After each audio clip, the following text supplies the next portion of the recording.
Alors, comme vous le savez, le 7 mars dernier, le tribunal correctionnel de Lyon a pris la décision de condamner le cardinal à 6 mois de prison avec sursis pour des faits de non-dénonciation d'abus et d'agressions sexuelles auprès de mineurs.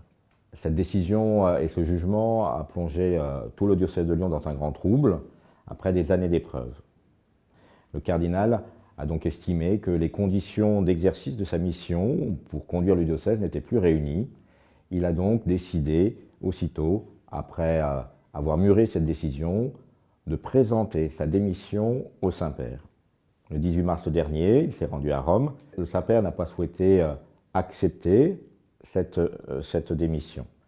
En discutant et en échangeant avec le Saint-Père, ils ont convenu que la meilleure position, la meilleure solution était que le cardinal se mette en retrait de la conduite du diocèse et de confier la conduite du diocèse à un vicaire général. Et donc la décision a été que je prenne cette conduite du diocèse à la demande du cardinal en accord avec le Saint-Père.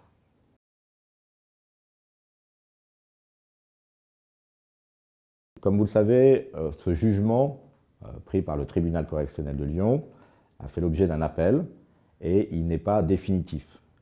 À ce titre-là, le Saint-Père a estimé qu'il ne pouvait pas relever de sa mission le cardinal et lui a demandé justement de prendre des dispositions pour tenir compte de cette situation nouvelle, tout en se permettant la possibilité de revoir cette position.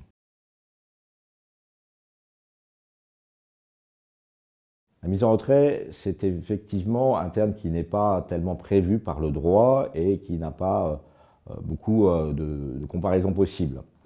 Une mise en retrait, c'est que le cardinal n'assumera plus les fonctions tout en restant archevêque de Lyon. C'est-à-dire qu'il ne pose plus d'acte de conduite du diocèse depuis le 19 mars.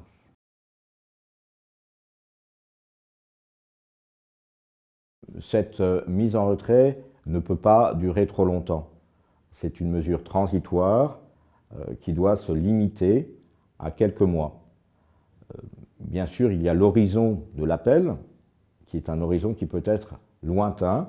Par conséquent, il faudra revoir et réévaluer cette disposition et peut-être revenir vers le souverain pontife pour le réinterroger sur la situation du diocèse de Lyon et la situation du cardinal.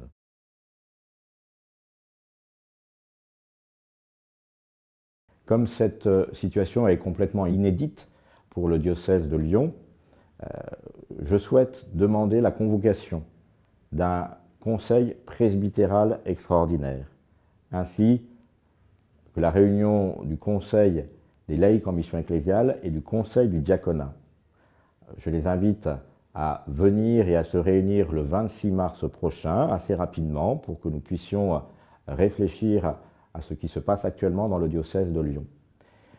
Les questions qui seront posées, c'est avant tout d'interroger le diocèse sur la réception et les conséquences de cette décision de mise en retrait du cardinal.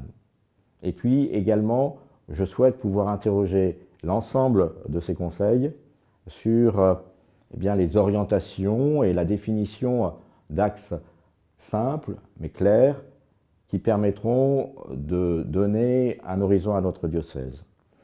Au regard de cette lettre de route, on peut l'appeler ainsi, je pourrais, en m'appuyant sur cette lettre de route, conduire le diocèse en m'appuyant aussi sur chacun, sur tous, sur les principaux collaborateurs pour accomplir cette mission qui m'est confiée aujourd'hui. Je souhaite également, et je crois que c'est important aussi, inviter tous les membres de ces conseils à se faire l'écho le plus large possible des aspirations et des attentes du peuple de Dieu dans notre diocèse. Cette décision, elle regarde tout le monde, elle a impacté tout le monde et nous devons tous prendre la parole et nous exprimer pour dire ce qu'il en est de l'avenir de notre diocèse.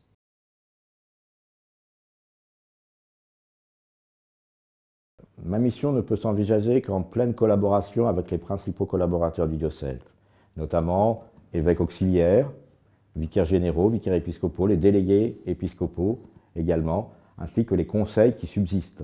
Et je veux m'appuyer notamment sur le conseil épiscopal qui demeure et qui sera un appui précieux pour cette mission.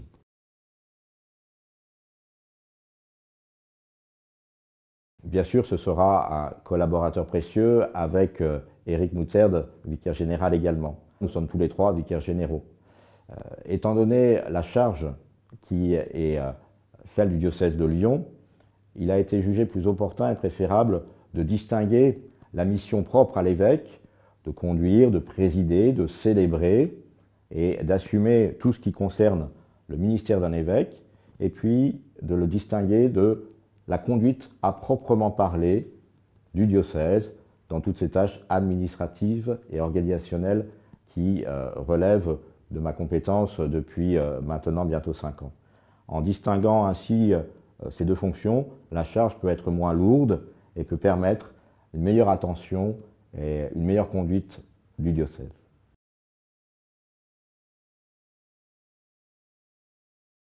À tous les fidèles du diocèse, je veux les inviter à une grande confiance, à une grande sérénité.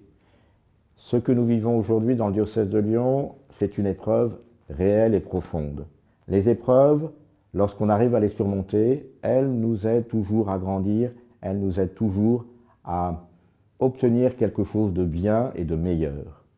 Aujourd'hui, cette épreuve, nous allons l'affronter ensemble, en peuple de Dieu rassemblé, et je suis certain que quelque chose de nouveau va pouvoir naître, qu'un changement nouveau pourra avoir lieu, et qu'ainsi le diocèse de Lyon pourra repartir sur des bases neuves.